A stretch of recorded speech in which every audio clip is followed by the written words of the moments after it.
যেন গাছের উপরে সাদা সাদা ফুল ফুটে রয়েছে। এখানে যে পাখিগুলো আসে, তো পাখিগুলো প্রধানত কোন সময়টাতে আসে? এই তো আষাঢ় মাসেই চলে আসে।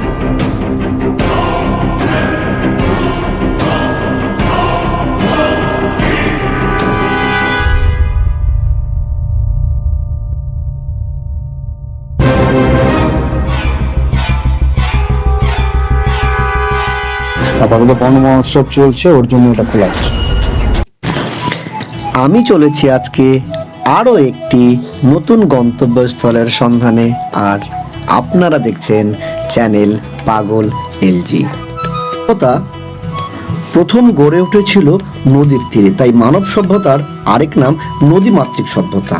তো আজকে আমরা চলেছি তেমনই এক নদীর সন্ধানে, যার তীরে গড়ে উঠেছিল অনেক জনপদ আর বাণিজ্য কেন্দ্র, আর সেই নদীটির নাম হলো কুলিক নদী। তো এই কুলিক নদী অখণ্ড দিনাজপুরের অন্যতম প্রধান নদী, যার তীরে গড়ে উঠেছিল এক সময়কার দিনাজপুরের অন্যতম প্রধান বাণিজ্য কেন্দ্র রায়গঞ্জ বন্দর। আবার এই নদীর তীরেই রাজা টঙ্কনাথ নির্মাণ করেছিলেন তার প্রাসাদ, যা আজও টঙ্কনাথের প্রাসাদ নামে বিখ্যাত। তো অনেক জনপদের সাথে সাথে কুলিক তার বাঁকে বাঁকে সৃষ্টি করেছে অনেক বনভূমি। তেমনি এক বনভূমি হচ্ছে বর্তমানে পাখিদের স্বর্গরাজ্য, যা কুলিক পাখিরালয় নামে গোটা বিশ্বে পরিচিত। তো চলুন আমরা আজকে যাই অখণ্ড দিনাজপুরের সেই পাখিদের স্বর্গরাজ্যে।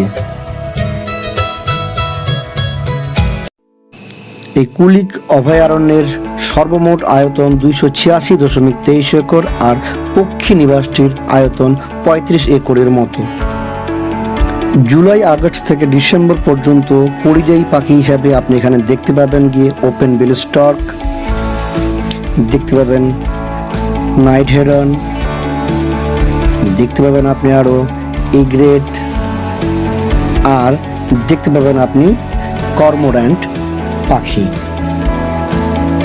মূল প্রবেশদ্বারে প্রবেশ করে ডান দিকে রয়েছে একটি কার পার্কিং এরিয়া।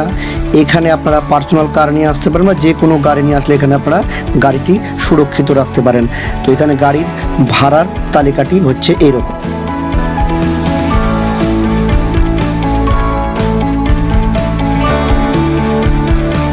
চলুন আমরা এবারে টিকিট কেটে ভিতরে প্রবেশ করি। এই হচ্ছে টিকিট কাউন্টার। এখানে টিকিটের মূল্য কিন্তু 120 টাকা, এটা মাথায় রাখবেন, 120 টাকা পার হেড টিকিট।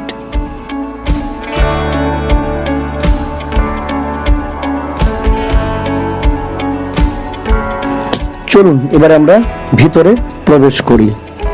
এই যে দেখতে পাচ্ছেন, এই যে ডান দিক দিয়ে এটি হচ্ছে গিয়ে পর্যটকদের হাঁটার পথ। তো আমরা এখন এই ডান দিক দিয়ে বেরিয়ে যাব, দেখি কি কি দেখতে পাই।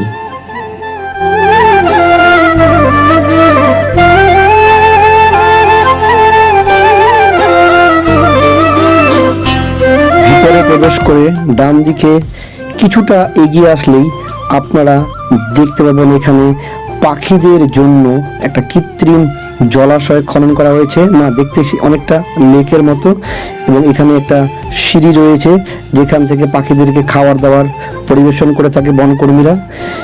এই যে লেকটি, এই লেকের মায়াবী দৃশ্য আপনি মুগ্ধ হয়ে দেখবেন, মনে হবে যেন ঘন্টার পর ঘন্টা এখানে বসে থেকে এর অপার সৌন্দর্যকে উপভোগ করি। তো বন্ধুরা, সময় সুযোগ পেলে অবশ্যই এখানে চলে আসুন। তবে হ্যাঁ, সিজনটা মাথায় রাখবেন, এখানে পরিযায়ী পাখিরা আসে জুন জুলাই থেকে আসা শুরু করে, এবং ডিসেম্বর জানুয়ারিতে তারা আবার তাদের নিজেদের গন্তব্যস্থলে বা নিজেদের পুরনো ঠিকানায় ফিরে যায়। দেখুন অপার সেই সৌন্দর্য।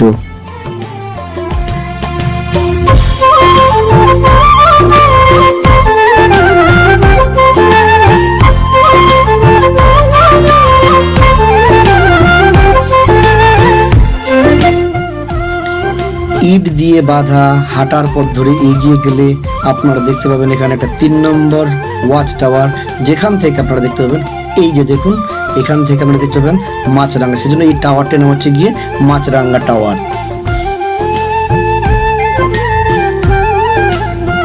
এটি হচ্ছে ফরেস্টের 2 নং ওয়াচ টাওয়ার। এই ওয়াচ টাওয়ারটি রয়েছে একদম উত্তর প্রান্তে। এই প্রান্ত থেকে আপনি প্রধানত দেখতে পাবেন গিয়ে কুলিক নদীর অপার সৌন্দর্য দেখুন আর উপভোগ করুন কুলিক নদীর অপার সৌন্দর্য। প্রকৃতির কি এক অপরূপ সৃষ্টি। যদিও এই টাওয়ারটি থেকে আপনি শুধু নদী নয় আরও দেখতে পাবেন অবলুপ্ত হতে চলা বাদুর। তাই এই টাওয়ারটির নাম বাদুর ওয়াচ টাওয়ার। বর্ষায় জল ভর্তি কুলিকের এ এক অসাধারণ দৃশ্য যা অন্য সময় আপনি পাবেন না।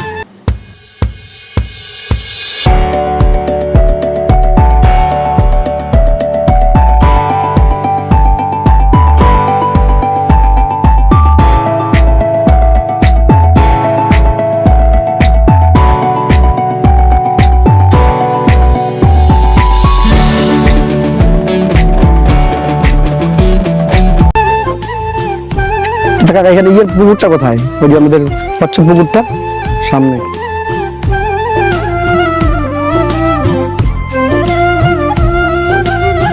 আপনার নাম? গোবিন্দ মন্ডল। গোবিন্দ মন্ডল। আচ্ছা, আপনি এই ফরেস্টে কাজ করেন। এই ফরেস্ট যে কুলিক ফরেস্ট যেটা পক্ষী নিবাস, এটা কতটা অঞ্চল জুড়ে? এটা তো বহুতটা আছে। এখানে যে পাখিগুলো আসে, এই পাখিগুলো প্রধানত কোন সময়টাতে আসে? এই তো আষাঢ় মাসেই চলে আসে।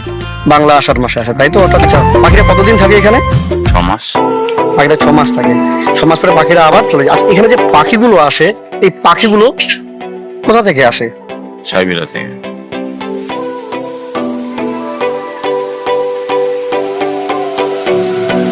এখানকার অন্যতম আকর্ষণ নীলগাই। হ্যাঁ, এখানে আসলে আপনারা কিন্তু নীলগাই দেখতে পাবেন।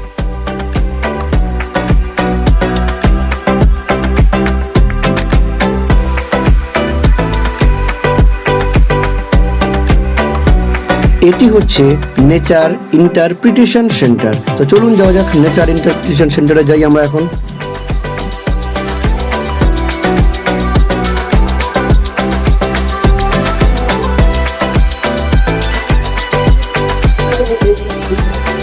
এখানে একটি হল ঘর রয়েছে।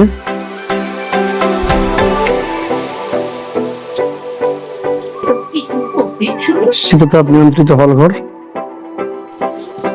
তো আমরা এই হল ঘরে প্রবেশ করেছি। এখানে একজন স্টাফ রয়েছে, তাকে পেয়ে গেছি। তবে আপনার নাম কি? অলোক ঘোষ। অলোক ঘোষ। আচ্ছা, এটি এই ঘর এই যে এসি নিয়ন্ত্রিত শীততাপ নিয়ন্ত্রিত ঘরটি, এটি কিসের জন্য? এটা একটা মিটিং হল। আচ্ছা, এটি কি ভাড়া দেওয়া হয়? না, এটা ভাড়া দেওয়া হয় না, এটা শুধু সরকারি অফিস ছিল। মিটিং আপাতত বন মহোৎসব চলছে, ওর জন্য এটা খোলা আছে। বন মহোৎসব চলছে, এই যে দেখতে পাচ্ছেন আপনারা পাশে দেখুন, এখানে এই যে স্ক্রিন রয়েছে, এখানে দেখতে পাচ্ছেন বন মহোৎসব চলছে। এখানে তো সাধারণত সরকারি স্টাফরা এখানে আসে, তারা এখানে বিশেষ করে ফরেস্ট ডিপার্টমেন্টের লোকজনদের এখানে মিটিং অনবরত হতে থাকে, তাই তো? Thank you. এটি হচ্ছে কি স্টোর রুম। আপাতত এটি কাজ চলছে, আন্ডার কনস্ট্রাকশন, তাই স্টোর রুমটি এখন বন্ধ রয়েছে।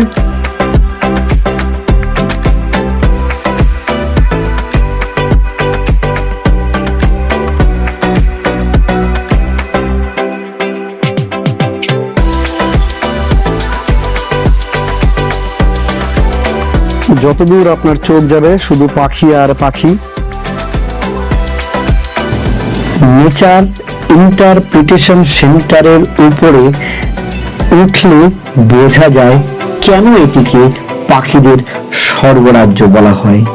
মনে হয় যেন ঘন্টার পর ঘন্টা পাখিদের এই অসম্ভব সুন্দর দৃশ্যটি দেখে থাকি।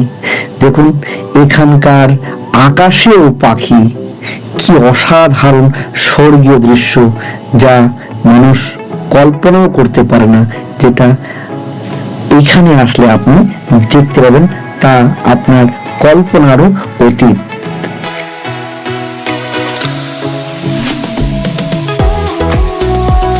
যে পাখিরা বাসা বুনেছে, ডিম দিয়েছে, এই দেখুন।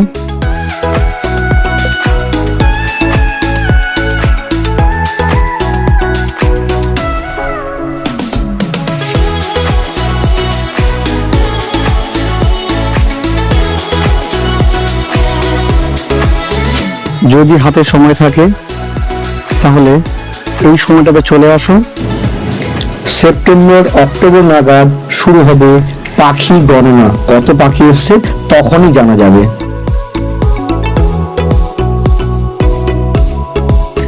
দেখে মনে হয় যেন গাছের উপরে সাদা সাদা ফুল ফুটে রয়েছে।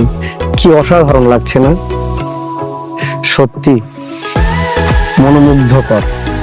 পাখি ছাড়াও আপনি এখানে পেয়ে যাবেন গিয়ে অ্যাকোয়ারিয়াম, দেশি বিদেশি বিভিন্ন রকমের মাছ, আর পেয়ে যাবেন একটি পাখিদের খাঁচা যেখানে ছোট ছোট অনেক পাখি রয়েছে। এই যে দেখতে পাচ্ছেন শীততাপ নিয়ন্ত্রিত অ্যাকোয়ারিয়াম। এটি হচ্ছে রেস্ট হাউস। এখানে থাকতে হলে আপনাকে ডিএফও থেকে এটি বুক করতে হবে। তবে এই অভয়ারণ্যের সব গাছে কিন্তু পাখি নেই। আসলে পাখিরা যে সকল গাছে জন্ম হয়ে উড়তে শেখে, পরবর্তীতে তারা সে সকল গাছে এসেই বাসা বাঁধে। এটা একটা অদ্ভুত বৈশিষ্ট্য পাখিদের। এখানে আসার জন্য অনলাইনে চেক করে নিন ট্রেন, অথবা বাসে করে সোজা চলে আসুন রায়গঞ্জ। এখানে থাকার জন্য রয়েছে পশ্চিমবঙ্গ সরকারের ট্যুরিস্ট লজ। আপনারা অনলাইনে বুক করে এখানে আসতে পারেন। এছাড়াও রায়গঞ্জ শহরে প্রচুর হোটেল রয়েছে, আপনারা সেখানেও থাকতে পারেন। কারণ রায়গঞ্জ শহর থেকে এই পাখিদের স্বর্গরাজ্য কুলিক ফরেস্টের দূরত্ব মাত্র 2.5 থেকে 3 কিলোমিটার।